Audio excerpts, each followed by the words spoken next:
Welcome to The Explainer. Today, we're diving into a literal collision between modern progress and ancient mythology. We are heading over to the Lakhamandal Temple complex in Uttarakhand. It's a site where our history isn't just resting peacefully underground. It's being actively and honestly sometimes disastrously unearthed right in front of us. So, what actually happens when rapid modern development crashes headfirst into our national heritage? Well, just days ago in the Dehradun district, a pretty startling event took place that perfectly highlights this fragile intersection between our future expansion and our ancient roots. It's a story of heavy machinery colliding with the absolute irreplaceable. Picture this. Someone is digging a protective wall for a modern house only to have their massive earth mover strike a 5-foot ancient stone statue.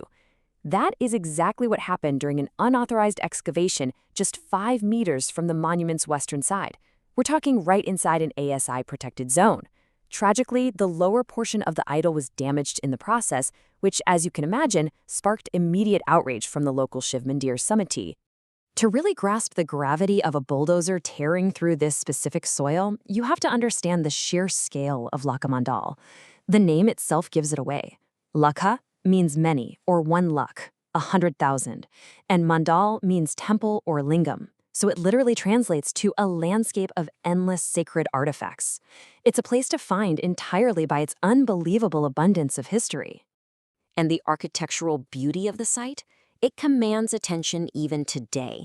It draws architecture students from institutions like DIT University, who come specifically to study its classic North Indian Nagara style. Sitting majestically overlooking the Yamuna River, this stone monument has watched over the valley for centuries, and it just keeps inspiring modern design. But here's the thing. The main shrine is really just the centerpiece. The sprawling courtyard around it is totally clustered with these ancient stone shrines, turning the whole complex into a stage for two very distinct, overlapping histories. Because to truly wrap our heads around Lakhamandal, we have to look at it through two completely different lenses: the mythological lore and the archaeological record. So let's put on those two sets of glasses. On one side, we have the fiery, epic legend of the Mahabharata. On the other, the hard, verifiable archaeological record left behind by a grieving princess. Let's dig into the myth first. According to intense local devotion, this area is the very site of the Lakshagriha. You might know it as the infamous house made of highly flammable shellac. In the Mahabharata, Duryodhana conspired to burn the Pandavas alive inside this house. But with the help of Vidura, they pulled off a miraculous escape. And, to thank Lord Shiva for their survival, the Pandavas are said to have installed a staggering 100,000 Shivlingams right on the spot. And this isn't just some abstract myth either. It is baked right into the local geography and language. Just a short walk away is a natural cave known as Dundi Odari. In the local Jansari dialect, Dundi means misty or foggy, and Odari means a hidden cave. Locals firmly believe this misty, concealed sanctuary is exactly where the Pandavas took refuge after fleeing those flames. It's honestly fascinating how these two lenses view the exact same pieces of stone. Take the twin statues near the shrine, for example. Local lore insists they represent a Danav or demon, holding a club and wearing a human skull, alongside a Manav or human. Some folks even claim they're the Pandava brothers Bhima and Arjuna. But the ASI record, well, they point to a defaced epigraph at the base reading Vijaya, identifying them as Jai and Vijaya, the mythological doormen of Lord Vishnu. Now, regardless of whether you lean more towards the epic myths or the archaeological facts, there is a physical marvel sitting right in the center of this complex that bridges both worlds beautifully. It is a miraculous graphite lingam, and it continues to draw countless devotees, especially those who are seeking offspring.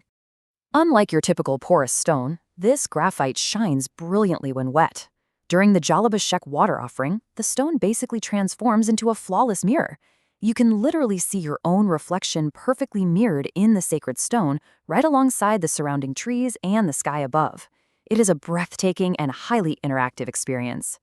Okay, stepping away from the miracles for a second, let's track the verifiable timeline of the physical structures that have actually existed on this sacred ground over the centuries. Excavations reveal early brick structures dating back to the 5th to 8th century CE, resting quietly right below the current stone pyramids. It wasn't until much later, around the 12th or 13th century CE, that the primary Nagara-style temple you see today was actually constructed. But the true anchor of this entire timeline is a 6th century stone epigraph found at the site. It reveals a beautifully tragic, real-world origin for the monumental construction. This Shiva temple wasn't just some random royal decree. It was built by Princess Ishwara of the Singapore race as an act of profound devotion and grief, specifically dedicated to the spiritual welfare of her late husband, Chandragupta. So we have this incredibly layered site, right? It's a gorgeous monument to a grieving princess and a living sanctuary of the Mahabharata all at once. And this brings us full circle to the sheer absurdity of a modern bulldozer ripping through this exact soil and the urgent, absolute necessity to protect what's left. Fortunately, people are fighting to protect it. Remember those architecture students from DIT University? They weren't just there taking photos. They were conducting a vital investigation of the neighboring precinct to propose new urban planning bylaws. They're proving that we absolutely can harmonize contemporary building practices with ancient traditions. We just have to put in the effort. Because when we lack that careful planning, bulldozers end up in protected zones and the local community is left rightfully furious. Sushil Gaud, the Shiv Mandir Samiti president, hit the nail on the head following the recent damage. He stated illegal excavation should be banned to safeguard the sanctity of the temple and its surroundings. They're demanding real administrative action to shield their heritage, and honestly, who can blame them? If there's a silver lining here, it is the swift administrative response to this particular incident. The sub-district magistrate ordered an immediate site inspection, ASI officials rushed in to rescue and take custody of the damaged 5-foot statue, and legal notices have been served to the illegal excavators. The stakes for protecting these national monuments have quite literally never been higher. Which leaves us with a critical thought to chew on as we wrap up. As our cities expand and the demand for new construction skyrockets, how can we better balance our modern expansion with the preservation of our ancient, irreplaceable heritage? Lakhamandal is just one site, but it holds 100,000 stories. It is entirely up to us to ensure they aren't buried beneath our future. Thanks for joining me on this explainer, and I hope this sparks you to look a little closer at the history sitting right in your own backyard.